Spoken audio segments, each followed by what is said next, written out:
तो बहुत अच्छे होंगे, मेहनत कर रहे होंगे।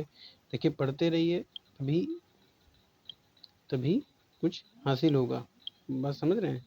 क्योंकि आपका सिलेबस बहुत ही ज़्यादा लेंदी है और उसको मैंने बहुत शॉर्ट फॉर्म में समझाने की कोशिश की है, तो उसको अच्छे से मेहनत लगा के लगा के पढ़िए। मैं बताऊंगा उस हिसाब से अगर आप पढ़ाई करेंगे तो यकीन मानिए कि आप बहुत अच्छे नंबरों से पास हो जाएंगे। जैसे कि आप जानते हैं केमिस्ट्री की क्लास है, सेकंड चैप्टर फ्यूल का मैं लास्ट पार्ट लेकर हाजिर हुआ हूँ। चलिए देखते हैं आज का टॉपिक। तो टॉपिक को डिस्कस करने से पहले आपसे गुजारिश है कि मेरे चैनल को ज़्यादा से ज़्यादा शेयर कर दें, लाइक कर दें और बेल आइकन ऑन कर दें। जो मेरे चैनल पे नए विजिट किए हुए हैं वो फटाफट से सब्सक्राइब कर दें और बेल आइकन ऑन कर दें ताकि उनको मेरी नोटिफिकेशन मिलती रहे।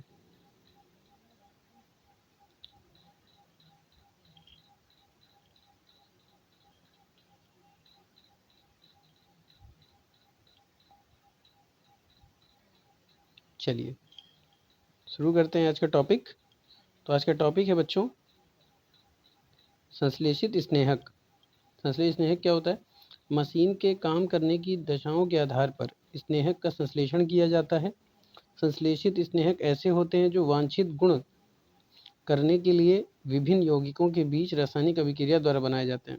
यानी संश्लेषित स्नेहक इस प्रकार के स्नेहक होते हैं कि उन्हें रासायनिक अभिक्रिया के द्वारा बनाया जाता है। बात समझ रहे हैं? और निम्नलिखित गुणों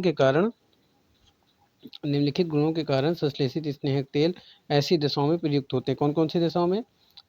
तो बच्चों ये ज्वलनशील नहीं होते हैं, इनका जो ऊष्मीय स्थायित्व क्या होता है? अधिक होता है तथा हिमांक कम होता है। और ये कितने डिग्री सेल्सियस तक प्रयोग किए जाते हैं? -50 डिग्री सेल्सियस से 250 डिग्री सेल्सियस तक प्रयोग किए जाते हैं। इनका जो फ्लैश पॉइंट होता है तथा जो श्यानता सूचकांक होता है वो क्या होता है? अधिक होता है। और इसका प्रयोग कहाँ कहाँ करते हैं? एयरक्राफ्ट में, इंजन में, रॉकेट, न्यूक्लियर पावर प्लांट आदि में इसका प्रयोग किया जाता है। और संश्लेषित स्नेहक तेलों का सफलतापूर्वक प्रयोग किया जाता है। बात समझ में आ रही है? तो जो संश्लेषित स्नेहक होता है वो काम के आधार पर इसका प्रयोग किया जाता है। स्नेहक का संश्लेषण किया, जब भी स्नेहक का संश्लेषण करना होता है तो दशाओं के आधार पर किया जाता है। और संश्लेषित स्नेहक ऐसे होते हैं जो वांछित गुण करने के लिए यानी कि इच्छा अनुसार गुण पैदा करने के लिए रासायनिक अभिक्रिया द्वारा बनाए जाते हैं। समझ रहे हैं? और इनके निम्नलिखित गुणों के कारण संश्लेषित तेल जो होते हैं ऐसी दशाओं पर युक्त यानी कि जो रासायनिक अभिक्रिया जो बनाए जाते हैं स्नेहक वो क्या होते हैं? संश्लेषित तेल बनाए जाते हैं। जो संश्लेषित तेल होते हैं उसमें निम्नलिखित गुण होते हैं। कौन कौन से? उसमें का ज्वलनशील क्या होता है?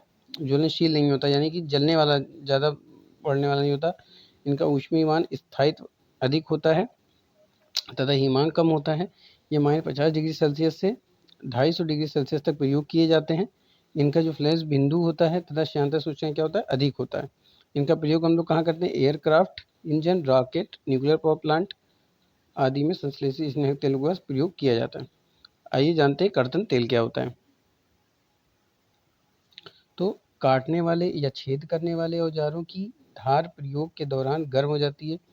ऐसे समझिए कि जो काटने वाले औजार होते हैं और जो छेद करने वाले औजार होते हैं ज़्यादातर उनको क्या करते हैं, ज़्यादा अगर हम प्रयोग करते जाएँ तो गर्म हो जाएंगे और गर्म होकर क्या उनकी धार क्या हो जाएगी? खराब हो जाएगी। ऐसी अवस्था में विशेष प्रकार के स्नेहक की क्या होती है? आवश्यकता होती है, जो औजार के स्नेहक के साथ साथ ठंडा करने का भी काम करें। बात समझ रहे हैं? यानी कुछ औजार क्या होते हैं? काटने वाले होते हैं और कुछ छेद करने वाले औजार होते हैं। और जब उनको ज़्यादातर प्रयोग में लाया जाता है तो गर्म हो जाते हैं, जिससे उनकी क्या होती है? धारें खराब हो जाती हैं। तो ऐसी अवस्था में हमें ऐसे स्नेहक की आवश्यकता होती है जो उन दोनों के बीच के घर्षण कम करे और साथ ही साथ क्या करे? उसे ठंडा करने का भी काम करे। आपको पता है कि स्नेहक किस लिए इस्तेमाल किया जाता है? ताकि दोनों सतहों के बीच का घर्षण कम हो सके।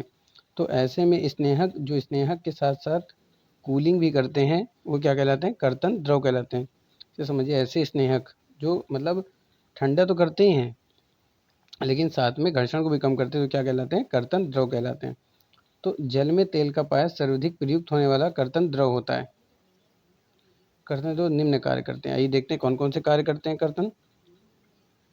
कर्तन तेल जो होते हैं ये औजारों क्या करते हैं? ठंडा करते हैं, औजारों को स्नेहन करते हैं, यानी ठंडा करने, जो स्नेहन क्या करता है, उनके घर्षण को कम करते हैं, ऐसी सतहों को संक्षारण से यानी जंग लगने से बचाते हैं, और ये काम करने के समय जमा हुआ पदार्थ को हटाते हैं। यानी कि मान लीजिए कोई काम हो गया है, काम हो रहा है, उसमें जो सलग जम जाता है या कोई गंदगी जम जाती है तो उसको हटाने का भी काम ये करता है। चलिए आगे देखते हैं। कर्तन द्रव। अब कर्तन द्रव का बच्चों प्रयोग तब किया जाता है जब स्नेहन और कूलिंग की आवश्यकता एक साथ होती है। जहाँ घर्षण और के साथ साथ उसको ठंडा करने की आवश्यकता होती है, वहाँ पे कर्तन तेल का प्रयोग होता है। जल एक अच्छा कूलेंट माना जाता है, लेकिन उसकी स्नेहक क्षमता क्या होती है, नहीं होती है। तेल एक अच्छा स्नेहक होता है, लेकिन उसकी कूलिंग नहीं होती है, शीतलन नहीं करता। बात समझ में आ रही है? एक अच्छा स्नेहक तो होता है, लेकिन क्या होता है, ये कूलिंग नहीं करता। जिनका मतलब है स्नेहन नहीं करता है। अतः जल में तेल का पायस कर्तन द्रव के रूप में प्रयोग किया जाता है। या पेट्रोलियम तेल की थोड़ी मात्रा को पायसीकरण, जैसे कि साबुन, लाल तेल, स्पर्म तेल की उपस्थिति में जल में मिलाने से प्राप्त होता है। आइए अब देख लेते हैं जो अच्छे तेल, कर्तन तेल होते हैं, उनमें कौन कौन से गुण होने चाहिए। तो उनमें श्यानता क्या होनी चाहिए, कम होनी चाहिए, जिससे दरारों को सफलता से भर सके। श्यानता अधिक होगी तो क्या होगा, वो दरारें नहीं भर पाएंगी। क्या है, अधिक स्नेहन क्षमता होनी चाहिए, अधिक ऊष्मा स्थायित्व होनी चाहिए, ऊष्मा की अधिक उसमें रह सकते, और रासायनिक स्थायित्व होनी चाहिए, और अधिक ऊष्मी चालकता।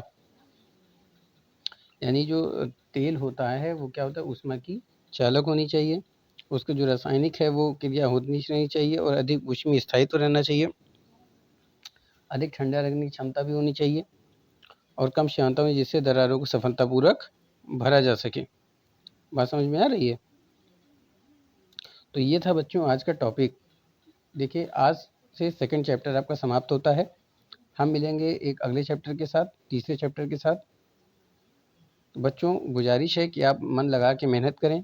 अगर कोई आपको टॉपिक कोई समझ में नहीं आता है तो आप उसको कमेंट करके पूछ सकते हैं, कमेंट कर सकते हैं, मैं उसका जवाब दूंगा, और उस टॉपिक पे मैं फिर से वीडियो बना के लाऊंगा। बस आप मेहनत करिए, मुझे ज़्यादा कुछ नहीं चाहिए, बस आप मेहनत करिए और सफलता पाइए।